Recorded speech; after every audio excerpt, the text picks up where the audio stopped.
काशीपुर में महर्षि वाल्मीकि प्रकट दिवस के शुभ अवसर पर बुधवार को नगर में भव्य शोभा यात्रा का आयोजन किया गया। भगवान वाल्मीकि प्रकट दिवस समारोह समिति के बैनर तले यह शोभा यात्रा मोहल्ला वाल्मीकि सभा भवन से आरंभ हुई। यात्रा से पहले भगवान वाल्मीकि की पूजा अर्चना और सत्संग का आयोजन किया गया। इसके बाद नगर के मुख्य मार्गों से गुजरती हुई शोभा यात्रा में सुंदर सुंदर झांकियां आकर्षण का केंद्र रही। चारों ओर हर हर वाल्मीकि और जय भगवान वाल्मीकि के जय घोष गूंजते रहे। वहीं श्रद्धालुओं ने पुष्प वर्षा कर यात्रा का भव्य स्वागत किया। इस शोभा यात्रा में सैकड़ों की संख्या में राजनीतिक, सामाजिक और धार्मिक लोग शामिल हुए। वरिष्ठ कांग्रेस नेता संदीप सहगल ने कहा, भगवान वाल्मीकि राम राज्य के ऐसे महान ज्ञानी थे जिन्होंने रामायण की रचना कर पूरे विश्व को दिव्य ज्ञान की ज्योति दी। समारोह समिति के अध्यक्ष रवि कुमार वेदी, सचिव महेश वरदान, साथ ही राजेश सौदा, हर्ष रत्नाकर, हिमांशु गौरव, महेंद्र वेदी, जितेंद्र देवांतक, आरबी सिंह, अजय बन्नू, भास्कर त्यागी और शिवनंदन टांग सहित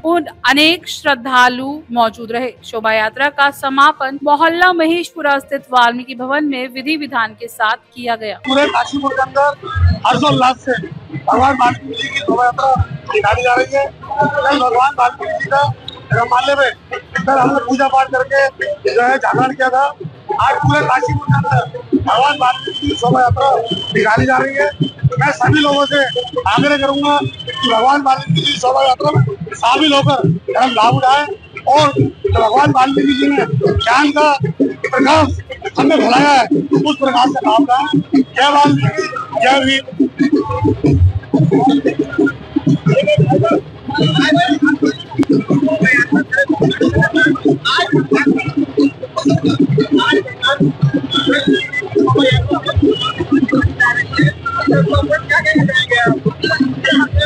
भगवान वाल्मीकि ने पूरी दुनिया को मानवता का संदेश दिया है।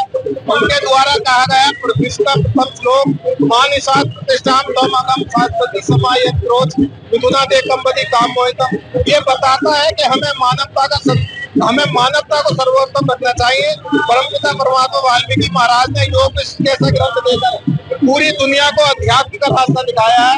उन्होंने यानी पुरुषार्थ, धर्म, पुरुषार्थ और निर्वाण, मोक्ष, इन सबकी उसमें बात की है। अगर हम सभी लोग रामायण और योग विशिष्ट का अध्ययन सही से करें और उसको अपने जीवन में उतारें तो ये देश वास्तव में विश्व को मिल सकता है। भगवान वाल्मीकि दुनिया के प्रथम शिक्षक है। उनके द्वारा लवकुश को शिक्षा देना एक अपने आप में अलग ही विषय है, क्योंकि हम अपने उसमें भी कहते हैं कि जब राजा रामचंद्र जी ने रावण के ऊपर विजय प्राप्त की और जब उन्हें भी अहंकार हुआ कि मैंने महाराज प्रतापी रावण को जीत लिया है, तो उन्होंने अश्वमेध यज्ञ करके अपने अहंकार को आगे बढ़ाने के लिए रखौड़ा छोड़ा था, जिसको भगवान वाल्मीकि द्वारा शिक्षित दो लवकुश ने उनके अहंकार को तोड़ा। उस घोड़े के द्वारा जो है पूरी सेना को जलाया गया था, नष्ट किया गया था, जिसको परमात्मा वाल्मीकि ने अमृत वर्षा कर पुनर्जीवित किया था, जिसका प्रमाण है वाल्मीकि तीर्थ अमृत। हम कहते हैं क्योंकि परमात्मा वाल्मीकि का जन्म नहीं हुआ था, किसी ग्रंथ में जन्म की व्याख्या नहीं है। उसमें अगर चर्षणी माता कहा है तो चर्षणी माता का मतलब है जो तालाब होता है, जल होता है, उसे चर्षणी कहा जाता है। तो परमात्मा का प्रकट दिवस मनाया जाता है।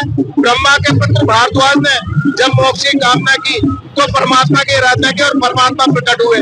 जब माता सीता को राम ने घर से निकाल दिया और माता सीता ने उनकी जो प्रार्थना की तो परमात्मा प्रकट हुए और उनकी रक्षा की, लवकुश की दीक्षा की। इसके साथ ही मैं कहना चाहूंगा कि पीछे आप एक स्लोगन देख रहे हैं परमात्मा के चित्र पे कि तब दान देर से मोक्ष की प्राप्ति नहीं होती, मोक्ष केवल ज्ञान से प्राप्त होता है। परमात्मा वाल्मीकि ने आडंबरों का पूरा विरोध किया और केवल ज्ञान को प्राथमिकता दी। उनके हाथ की कलम वो बताती है कि केवल ज्ञान ही सर्वोत्तम है, बाकी कुछ नहीं।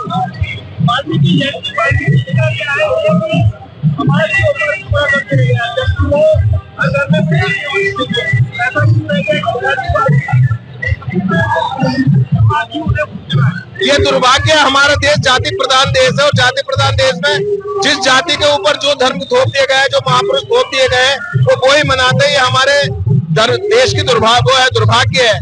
अभी आपने आरएसएस प्रमुख को सुना होगा कि वाल्मीकि जयंती केवल वाल्मीकि बस्तियों में नहीं, सब जगह मनाई जानी चाहिए।